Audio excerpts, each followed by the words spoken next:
Hey. You feeling that, right? Feeling that, guys, right? Hey, what's up? This is Chris, the film school dropout with Capes Eat Free. I'm out here hanging out with the Rogue Cape, as he likes to call himself, the Rogue Cape. And we're of course, we're back to the segment of we back. Been at the movies. Been at the movies with the New Mutants. We just watched a screening, a very special screening of a movie that was supposed to come out. It was supposed to come out in April. Actually, it was supposed to come out multiple times. Right. Walk us through that really break quick. That down for you. It was supposed to actually originally come out in 2018. Had it been shot by then? It had been shot filmed? and done. They pushed it. Why? Mainly because they decided to push it to later in the year. I believe it was September. Why? What was the reason for that? That was a producer thing. That was Fox. It was still owned by Fox. But was there speculation? I'm just curious. Was there speculation that people were not happy with? No, I originally thought it was because of the storyline with the X-Men at the time. This is before Dark Phoenix came out. This is oh, that's right. After Days of Future Past, but before Dark Phoenix. I'm not sure. I think it was just after Apocalypse was supposed to come out, but so I first felt that it was part of the storyline. It was the storyline, how they were set up, how they were setting up the storyline. I thought maybe that's why they pushed it. Okay. But I'm sure it's time. That's a long time. No, they pushed it again. They pushed it again to August of last year. And it was supposed to come out after Dark Phoenix came out. But for some reason, I guess at that time, that's when the sale happened, the sale from Fox. So Fox bought everything, and technically Disney changed the date. Or Fox decided to hold the date because the whole thing was going down at the time. For any reason. I got to tell you, it's too bad that we didn't really research this because there's some things afoot here. Oh yeah, no, and it was supposed to come out, and then this year it was supposed to come out in April. It was set, ready to come out in April. And then COVID, the pandemic kicked in. No movies, all the movies after March, they were all pushed.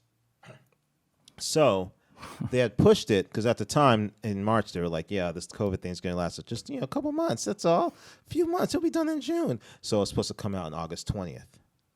And then August 28th. It's supposed to come out August 28th. Chris, I got you. Everyone needs to know that Chris is not looking at a screen or anything. This is no. Hey, these days, I've been waiting for the New Mutants. This congressional hearing of facts that you're giving everyone. He actually has all this committed to me. I'm watching him recall all this. Someone needs to go and fact check everything that you're saying, because if you've got these dates right, that's super impressive. I won't go and say I got every single date right, but yes, I think the later ones were, because it was April and then August, and then obviously August we're still in quarantine, and they just decided to put it out because Disney owned it now. It's a film that's been sitting around for a couple of years.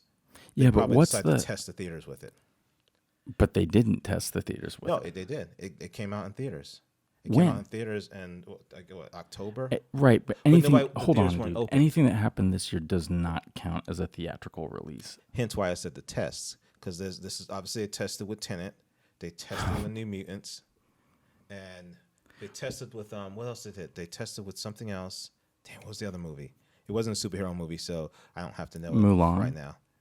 No, Mulan they just put out on Bill and Ted's Face the Music. Bill and Ted's Face the Music, yes. And I can say like RZA's Cutthroat Island, RZA's movie, but I don't think they expected anything to come from that anyway. But it seemed like it was gonna be a good movie though. Anyway, but they were testing the theaters, and they used this to test the theaters because it was already 2 years old. It was sitting around, and as far as Disney knew, it was just an asset to test with because they didn't spend any money on it. Right, and the results have been so promising that Warner Brothers just decided to release its entire slate just to HBO Max. Yes. So first off, the movie we're talking about is the New Mutants. The New Mutants. And if you've watched IG, you've seen me post about it. I've been waiting to see this movie. It's supposed to be the first superhero horror movie. The trailer barely beating out Doctor Strange. Well, yeah, Doctor Strange is supposed to be the first MCU one, and Doctor Strange will probably be bigger and better because this movie was very much on the smaller scale. Very much on a smaller Yes. scale. I mean, I feel like they had the budget of what is it? Like the amount Glass. of money that anyone was willing to give Glass. M. Night Shyamalan after Lady in the Water Exactly. was about the amount of money they had to do. It did feel very Glass. Yes, it felt very Glass. Yes. Did you not think that? I thought that. Yeah. And well, just so I won't get to the full on spoilers yet. I'll give it a few minutes. I'll let you guys know before that. But the thing is, the cast was very small, and there weren't that many. In fact, were there any other people working in the hospital? No, it was. I remember thinking several times it was one of the most poorly run institutions I've ever seen. Exactly. There was one doctor, no janitor, No staff, no staff, no receptionist, No. not a single phone ring in the entire thing. No, there was a phone ring because that Spoiler her alert. her bosses called her at one point. She's on the phone. I thought she just got an Actually, email. no, it was a chime on the computer. That's right. Yeah, Yeah. no phone calls. No, yeah, it was It was just, look, someone wrote something. There was a review I was looking up on Rotten Tomatoes. It was not, I think it did about 33% rotten.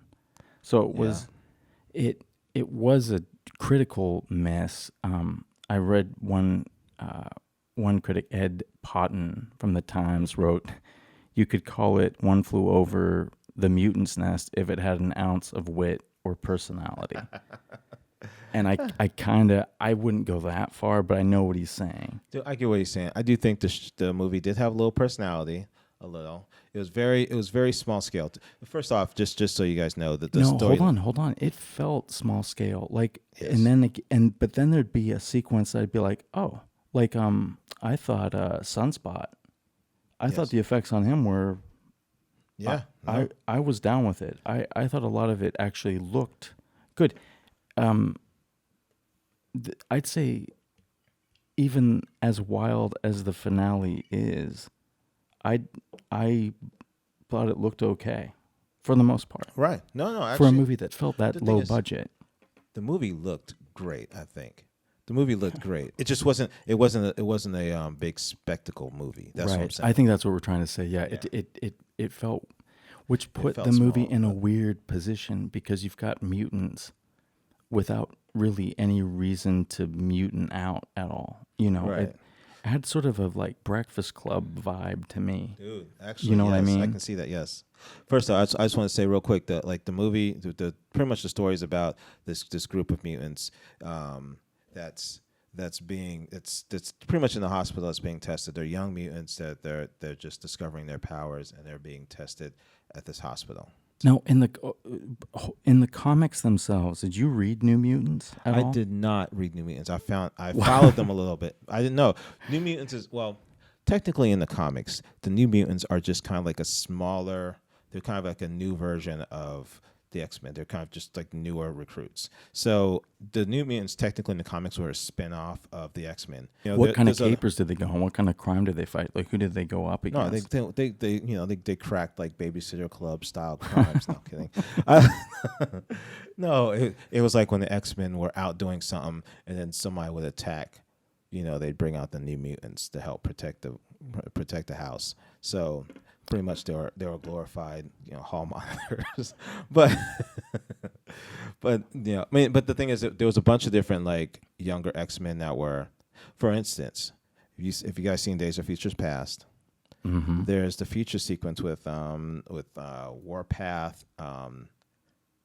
The Keep guys going. they were fighting Blink, Blink.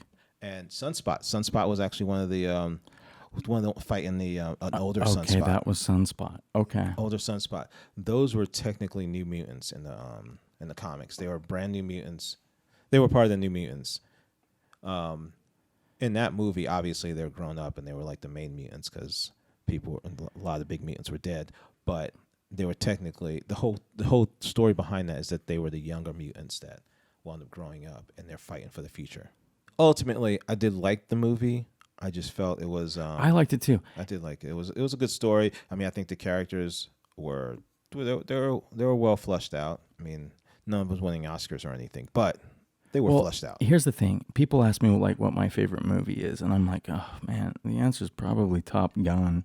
But like, I feel like I gotta say something like Shawshank Redemption. Yes. So, but I'm only bringing that up because like, of all the Indiana Jones movies, the one that I've watched the most. If you ask me what I think the best one is, Raiders of the Lost Ark. But if you ask me which Indiana Jones movie I've watched the most, it is by far Temple of Doom. Yeah, by far. That's true. Yeah, that's actually true. And the whole reason I'm saying this is because New Mutants kind of exists in that weird niche where it's not. I saying that I liked it isn't also saying that I think it's like a good movie. I just enjoyed it, and I know I'm going to go back. Right. That's what I'm saying. Do you know what I'm talking about? Yeah. No, I can get that. There's a number of movies like that for me. That just where you can kind of just put it on and just check out. And it No, and after you watch it, because I feel like this was supposed to be actually the first horror movie, and I do see it. There was a lot of horror elements in there. I didn't see it in the actual theater, though we're supposed to have been at the movies. But it's neither Chris, even in a theater, neither you nor I would have jumped once. It didn't function. It was a horror genre. Yes, but it wasn't it didn't fully function scary. as one. No. Which I'm not the biggest fan of horror movies. I don't usually go to the theaters to watch them, but I like the idea. Yeah, I love the idea. I like the idea of like putting superheroes in that kind of genre. I think that's wildly creative. And some of these powers actually fit that. With Mirage's powers really fit that, especially if you don't know who she is and you didn't know what her power was. I think this is a little bit of a reach, but I think what Rogue One taught us, Star Wars Rogue One, just as a film, not X-Men Rogue. Go ahead. Yeah, and not a superhero movie, but as an experiment, if you're gonna go there, go all the way. Yeah. I think that's the lesson to learn from Rogue One, and I'm bringing that up because the New Mutants tap danced around a horror movie, but they didn't go all in. It needed to go. Yeah. If you're gonna do it, go all in. Yes. And it ended up kind of being it actually functioned a lot better as a teen angst film, which I guess horror films kind of are a lot of the time. A lot of times, yes. Actually, if you think about it like that, yeah. They have their little teen story. I mean, I feel like this is more I'm not going to say teen story because I do think it's a big mixture of teen story, X-Men, superhero movie, and a dose of horror. And I also thought it did some things really well that the movies about like Planet of the Apes or the mutant movies have, which is kind of a social commentary. And I don't want to get into it too much, but I thought it handled some of that stuff thematically super well. You know what I mean? Right. Yeah.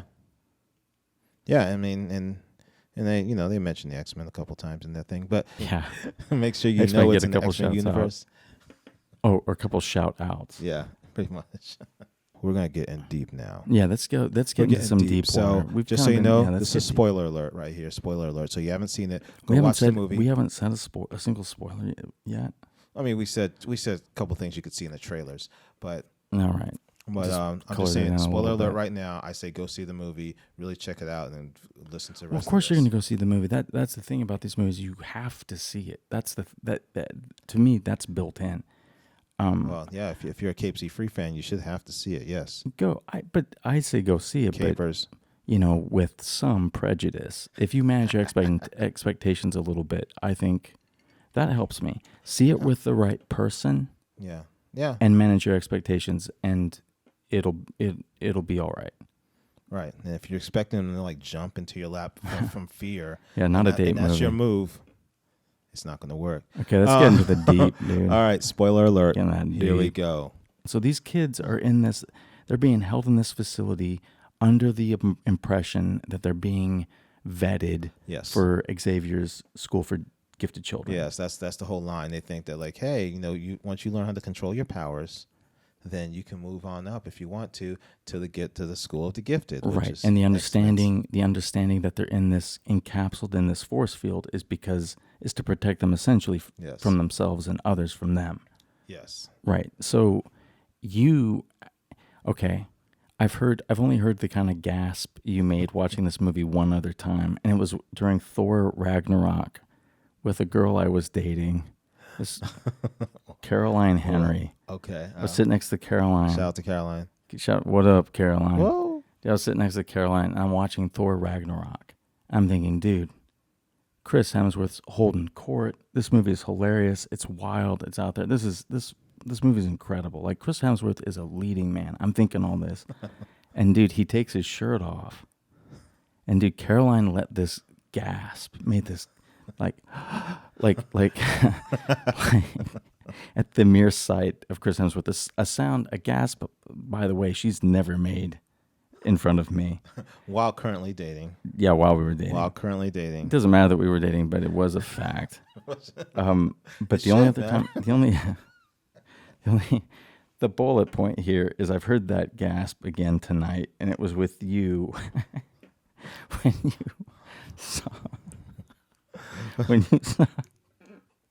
you saw that it wasn't Xavier that was interested in these kids. It was, drum roll, the Essex Corporation. Yeah. AKA Mr. Sinister's. Mr. Sinister. Yeah. In the New Mutants, the Essex Corporation is keenly interested in essentially 5 virgins Yes. that may have powers they can use. Right, exactly. And I mean, in this thing, they realize that one is too uncontrollable, so they want to just terminate her. Well, what's interesting is this is something that I was so Magic is she is a sibling with Colossus. I did not know that until I looked it up.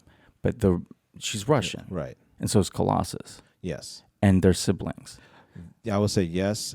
I did not know. I mean, I think I kind of knew that, but I don't know, like, their relation. I haven't really seen them. I know her and I knew her powers. I really didn't know her backstory. Well, why? The thing is, that raises a lot of questions for me. Is it a known sibling? That's the question I have too. It's like, is it a known sibling? Oh, right. Is it somebody that's right. like, is it somebody like Colossus should be protecting and knowing that she's in this thing? Or He very well may not know that they're siblings because Magneto got around. Magneto got around. Right. Like, it's like That's true. almost. I mean, how many kids does he have? Spawn. How much Magneto spawn? There's a lot of spawn. Right. And you want to know something? Because Magneto's story, he goes berserk after his kids get killed. I mean, not the MCU, but the movie versions. He forms a family and his kids get killed. Just one of his kids, by the way. One of his kids is family, so he goes berserk. But he has all these stray kids out there floating that around take care with of, incredible powers. But he's gonna destroy the world over this one kid of his that got killed. That's such a good point. Yeah. Like, what about Quicksilver, dude? I mean, like, Quicksilver, I'd take that. I'd take that guy. Yeah. Oh yeah. No, I find out Quicksilver's my son, dude. We're gonna work out. We're gonna have a father and son relationship. Yeah, definitely. Yeah. I'm gonna put him to work, kind of like in a sequel to Rain Man, like take him to Vegas and figure out some way to, Yes. I have to say, okay, so prior to watching New Mutants, Chris and I watched, and we should do. This might be a little bit of a teaser for something we're thinking about, but we watched the Flashpoint Paradox. Yes. Justice League Flashpoint Paradox, yes. And we were talking a little bit about the demonstration of superpowers. And in the Flashpoint Paradox, Superman holds like a massive bomb in his hands. He just kind of palms it and lets it go off without even flinching. Similarly, Quicksilver, I think the Quicksilver sequence in Days of Future Past is one of the coolest demonstrations of super speed as a power that I've seen on film. Yes, and I agree with that. Do you know what I mean? Yes. Like, it was the first time I really saw the potential of it. typically you're just seeing it's depicted as you're just seeing this guy kind of looking kind of silly while he's running at a super speed, like because the body's kind of looking like it's moving faster than it can structurally handle, Right. you know. And then when you see him moving that fast, you're thinking about like how how they avoid insects and like why you don't need like a windshield. And, but then that sequence in Days of Future Past, like I don't know, it was just impressive. So then I'm getting to this point that you can demonstrate superpower in an intimate way, and I was really looking forward to that. Took a long time to get here, but the New Mutants, right? And it just like it never really for the final film, technically the final film in the X-Men franchise. I just don't know if it makes a compelling argument. It just kind of goes off on a weird. Yes, I want to say this because I want to defend them for a second. Like I said before, this movie was supposed to come out in 2018. It was not supposed to be the last. But film. What difference does that make? Well, because they could have planned on having more movies that connect them, as they did after Dark Phoenix when they were planning. You've on mentioned more this. movies. Do you think that there's a version of New Mutants that has more connective material? No. I'm saying make a sequel to New Mutants if it was successful. If it came out originally in 2018, Fox, this is still Fox, and they were going to keep all their franchises going. They were starting a new franchise with New Mutants. So their whole idea was to continue those characters going. Well, you made an interesting point earlier that Disney. This is actually we're talking about Disney here. Yeah, really. Disney at the end took of the over. Day. Yeah, that's right. And so they're kind of. It's interesting to watch how what they're doing with the Fox. It's interesting to see what they're doing with the Fox intellectual property, because in some cases, it seems like Deadpool, they're keeping it. They're keeping Deadpool. X-Men looks like it's going to be a reboot. We know Fantastic Four is a reboot. Yes. But when it gets to this, this other stuff. And this is the issue with. We're going to see. They released the movie. The movie got released, so it's not like they just buried it. Yeah. Well, they released the movie and they obviously pitched it as the last one in the franchise. I solely believe to do that just to get people to watch it, because it's in that universe. It's loosely based in that universe. You can watch this movie or not. If you don't watch the movie, it's not like. Yeah, but compared to the rest of the rest of the X-Men canon, it's almost like a story. Bryce, we both have a friend, this guy named Bryce, and he told me a story once.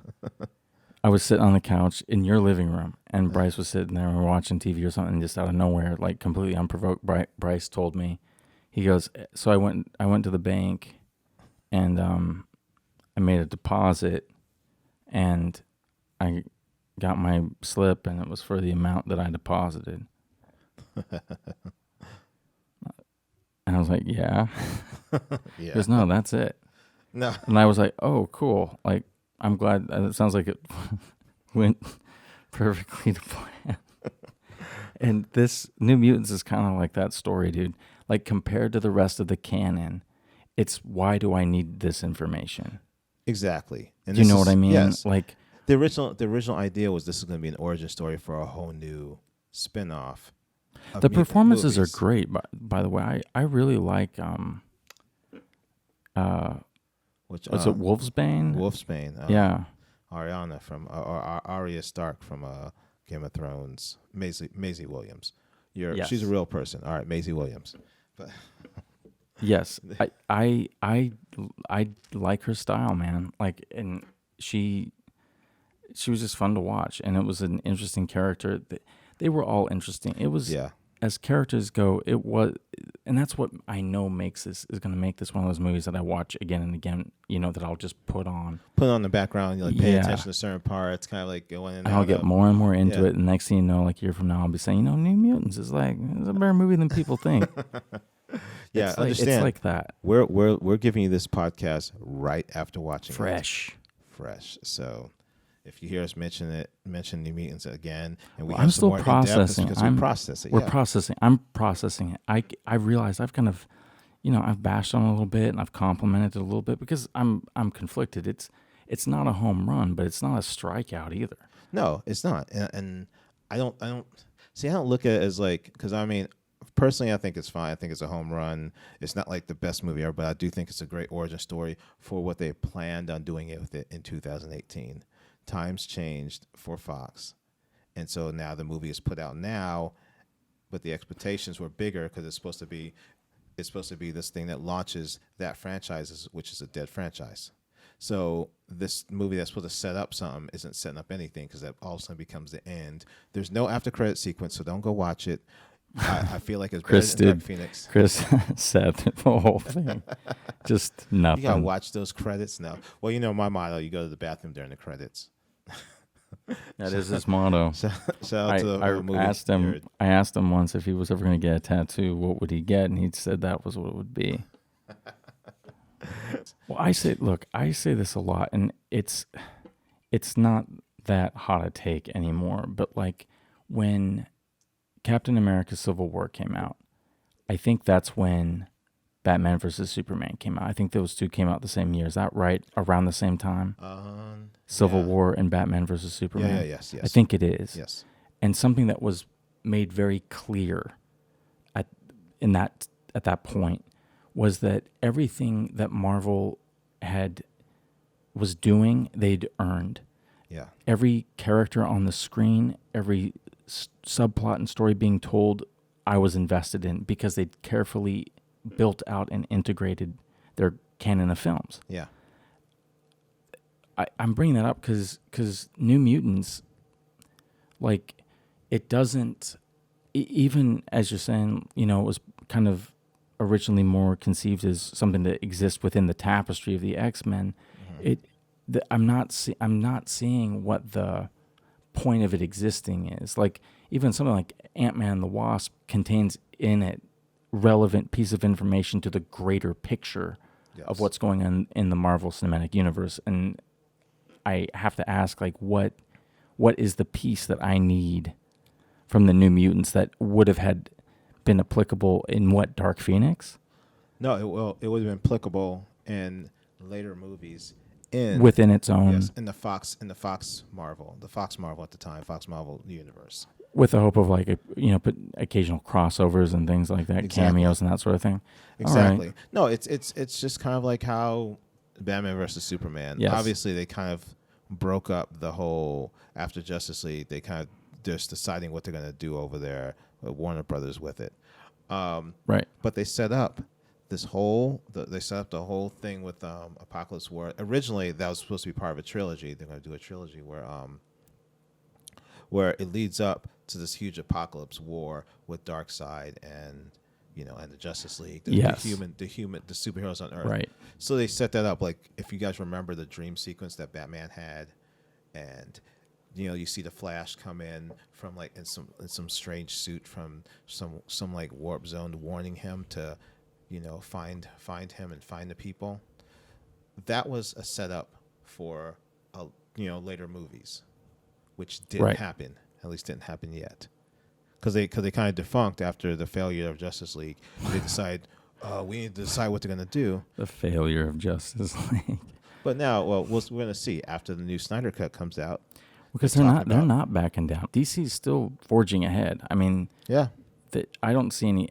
You hear the rumors. No, DC's done. And then I see more movies on the slate. Yeah. It's very interesting to think about what the New Mutants is, given that when you think of like the original X-Men and X-Men 2, that this is kind of the last relic of that is kind of, I don't know. It just doesn't seem, it's not a fitting end to, honestly, dude, the franchise that built the framework for the movies we have today. Yes.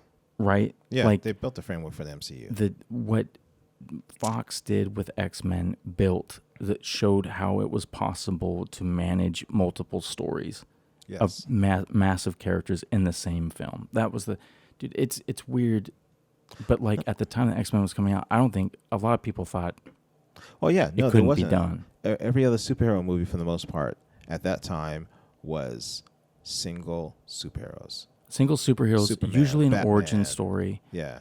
And then they'd have sequels after it, but it'd be Superman, Batman, you know, And then you double the villains. Blade. You know, these movies came out.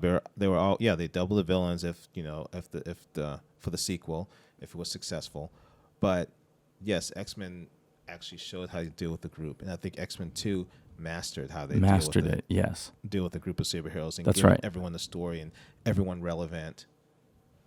Yes, for Cyclops. I remember X-Men 1 and 2 was compared to Christopher Reeve's Superman 1 and 2 as just like similarly Sam Raimi's Spider-Man 1 and 2 were all kind of those when you talk about superhero films in that more classic sense, those are kind of considered the greats, I think, at this point. X-Men's part of that canon, and New Mutants is part of that. Right, shares a heritage with that. Right. I just don't think it's fair to give New Mutants. Oh, this is the final one. They kind of screwed up in the final one because it wasn't supposed to be the final one. I'm not saying that. But if you talk about Dark Phoenix, they did screw up in the final one. They did. Dark Phoenix was supposed to be the final one. Well, I mean, they were going to do more with it, but if it wasn't successful, I mean, after Days of Future Past, the X-Men movies started going downhill. Well, it's weird because Days of Future Past it might be my favorite. I mean, it might be my favorite. X-Men 2 is still my favorite, but Days of Future Past is probably second. Yeah, and it did itself so much. It helped itself. It helped the franchise. It allowed them to redefine it. And so I know what you mean. Like seeing where it went is kind of. And it kind of went downhill. I mean, I rewatched Apocalypse. I wasn't a big fan of it at first, and I liked it a little better when I rewatched it. But it's still like on the downhill slope. You know what's weird is going into the crash of Dark Phoenix. But Apocalypse is another one I can kind of just put on. Like, yeah, you know what I mean? Yeah. Like, it's weird because when I put X-Men 2 on, I feel like I need to give it attention because I hold it in such high regard. But I can put Apocalypse on and kind of just check in and out. Yeah. And you get what's going on. And those movies do have value. Mm-hmm. I mean, Dark Phoenix. I mean, I definitely put that on and check in and out for Dark Phoenix. But you want to know something? Not a fan of Dark Phoenix. Thinking about it like that. I do like New Mutants more than I like those two. Well, I do like. I mean, a very, like I said, much smaller scale of a movie, not the big, not the huge effects, but much smaller scale. But it was a nice, tighter story, and it was a nice build of these characters. If they were going to go to other movies, I would say this is a cool jumping point. But jump to what? Well, a New Mutants 2, which is not going to happen. Yeah, New Mutants 2, and what happens in New Mutants 2? Because in New Mutants 1. They have plenty. I mean, it's basically the superhero version of like leaving the kids at home and they like put too much soap in the washing machine. Like you come home and the house is just full of bubbles. Like there is no villain that shows up. We were talking about Essex, and yeah, their name shows up, but these guys never have anything to deal with other than themselves. Well, the thing is, they were supposed to have, after Apocalypse, they were supposed to have their own movie. Dark Phoenix happened, but they were supposed to have their own movie where they're the villains, whereas Mr. Sinister and Essex was the villains. This is one of those rumored storylines. They were supposed to have their own movie where they're the villains of the X-Men. Remind me, what is the deal with Mr. Sinister? I know the name, and he experiments on. He He's experiments on mutants. Yes, he's a mutant. He experiments on other mutants. Yeah. Okay, so his abilities are superhuman strength and durability, yes. Limited telepathy, limited telekinesis, concussive energy projection, agelessness, molecular manipulation of body and mass. A villain who usually prefers to act through agents and manipulation, Nathaniel Essex is revealed to have been born a human scientist in Victorian London who's inspired by the work of his contemporary Charles Darwin. Interesting. You know, I just wonder when something like this happens, like you've got these actors attached to these roles, and when you get a superhero part, I mean, how do you not, wonder where that might take you? Like, definitely. Do you know what I mean? Like, you tell me I'm going to be, Han Solo in the new standalone Han Solo movie. I mean, you're basically telling me that I get to be for everyone. I get to be Harrison Ford, Han Solo, and then the reality kind of hits, and that's not exactly what it is. It's kind of like like these guys do share a heritage with Hugh Jackman's Wolverine, Ian McKellen's Magneto, Patrick Stewart's Professor X, like iconic performances. Right. These are in that same universe. Yes. They are technically part of it. If they made another X-Men movie and they wanted Wolfsbane, they've got one. Exactly. But I mean, they're also in the same as Angel. They weren't going to really do much with that Angel character anyway. They weren't going to go and it's just like there's some performances in that thing which are, hey, we don't need them for the next one. So where in the canon does this take place? Does this take place in, because You mean the new X-Men movies are actually, the new X-Men movies actually take place in the past. yes. First Class, Days of Future Past all take place in the past. Then you have, the original trilogy, which takes place in the future. Yeah. Yeah. It was supposed to be present, pretty much. Yeah. Well, what happens is this: Days of Future Past changed the timeline.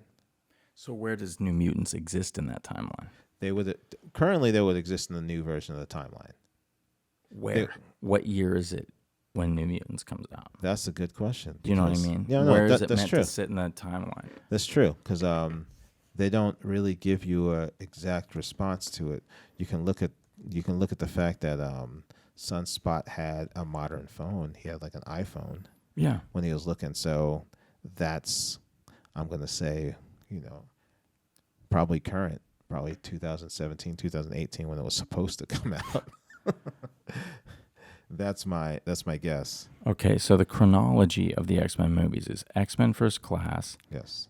X-Men Days of Future Past, X-Men Origins Wolverine, Yes. Which X-Men, X-Men United, X-Men Last Stand, The Wolverine, yes. the future Great sequence movie. of Days of Future Past, the past sequence of Days of Future Past.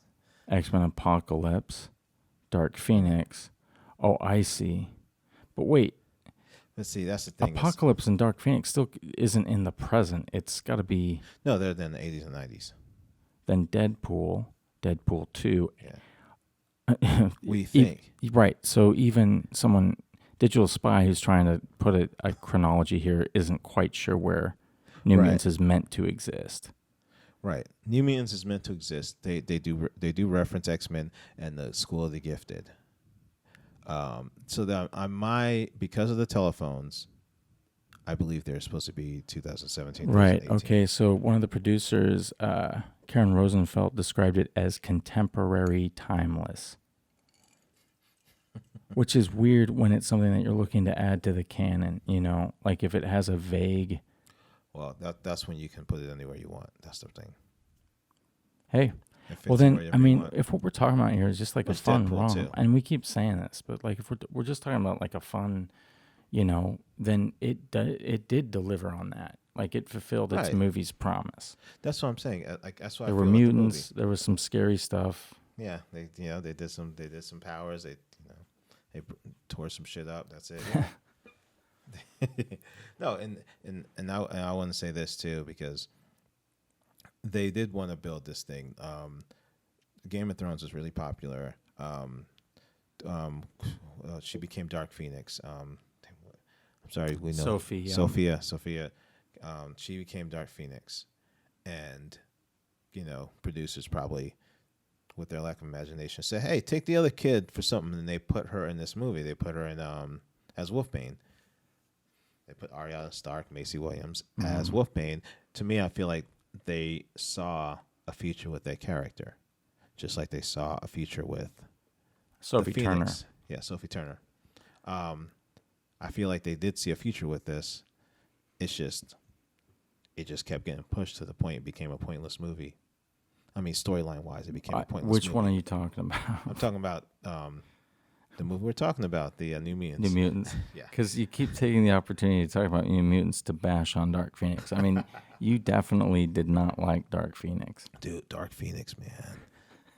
There's some good sequences in Dark Phoenix, and we're not talking about Dark Phoenix. I won't go into that, but I'm just saying Dark Phoenix. Man, they did so much. Go more back with and that. do a counter of how many times you bring up Dark Phoenix in this podcast, because it's a lot, dude. Ding. It's probably at least 5 that you bring it up unsolicited. I mean, fair enough. I mean, it's all mutant stuff, but Yeah, it's X-Men. Hey. But no, I mean, it's weird. I felt they were planning on growing this. They were planning to grow this franchise. And I think that's what's making it kind of weird to talk about it is we're talking about something that's dead. Yeah. Like it's just not, that's not going to be moving forward. Right. The X-Men world is vanishing with the Thanos snap, you know? And so it's like hard to assess. Like I can say like, you know, what I thought of as a film, but it doesn't really matter because it's not going anywhere. It's right. Well, yeah. I mean, this film is not going to go anywhere past them walking out of those gates of the hospital at the end. You know, the hospital / you know, I don't know.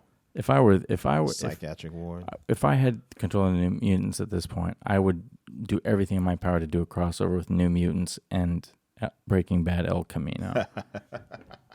See what I could get going there. That's what I would do. No, hey, but overall, decent movie. Definitely check it out. I think there's a lot of nice horror elements in it. As a filmmaker, coming from a filmmaker standpoint, I think it was well done to try to like build this kind of scare. Do you have a way of ranking these films? Do you have something like? Do you give like popcorn buckets or anything like that? No, not really. No, we kind of. You say just yes say and no. yeah, and you're yes, saying no, yes. Maybe.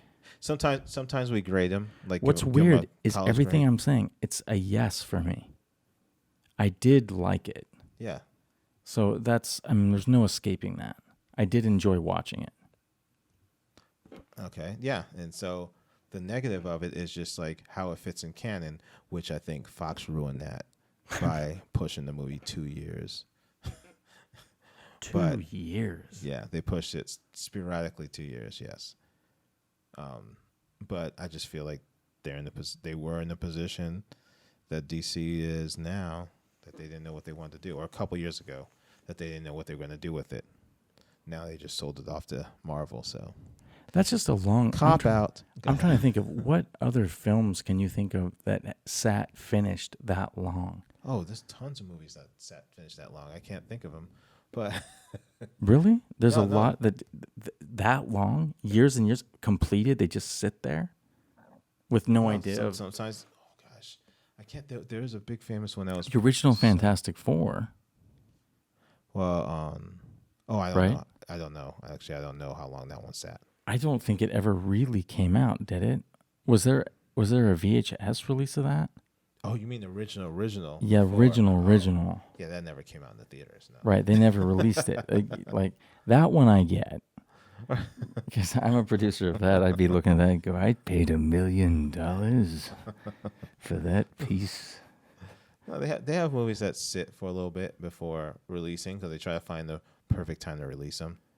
I get that, but like it feels like Fox was sitting on this one. Right. It was weird to me. I felt like it was weird because you don't usually do that with movies that are in a storyline or that are in some kind of like sequel thing because Well, you made it for a reason.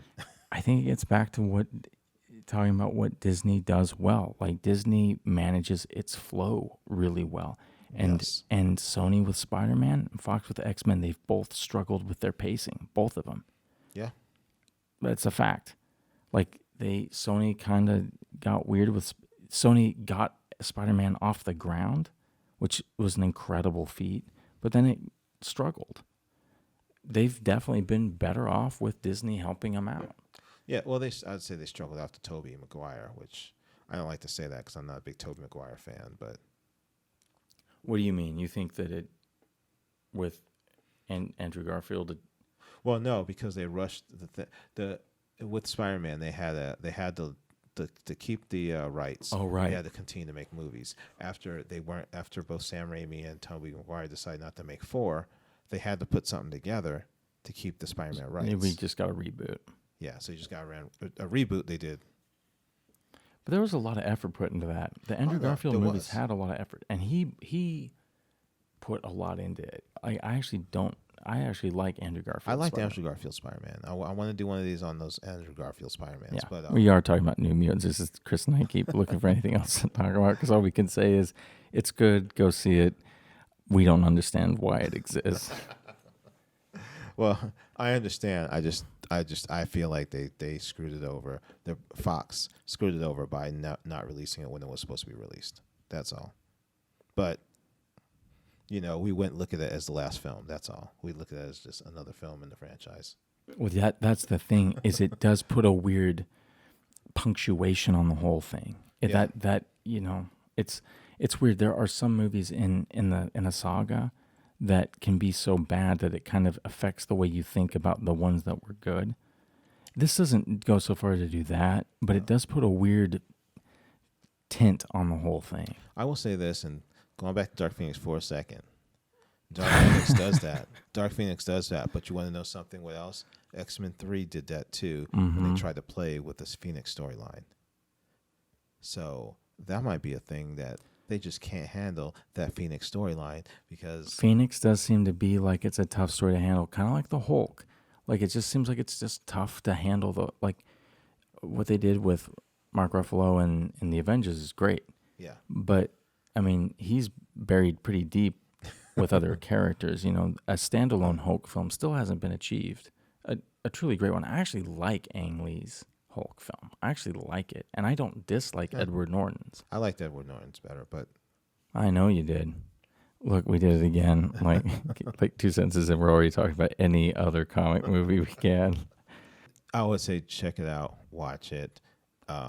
It's a fun, small movie. Yeah, it's like Mutant Breakfast Club with a horror twist. Yeah, exactly.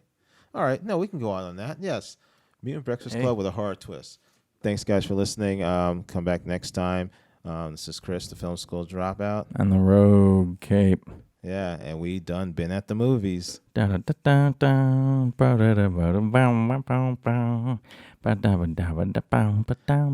this recorded. Been at the movies with The New Mutants.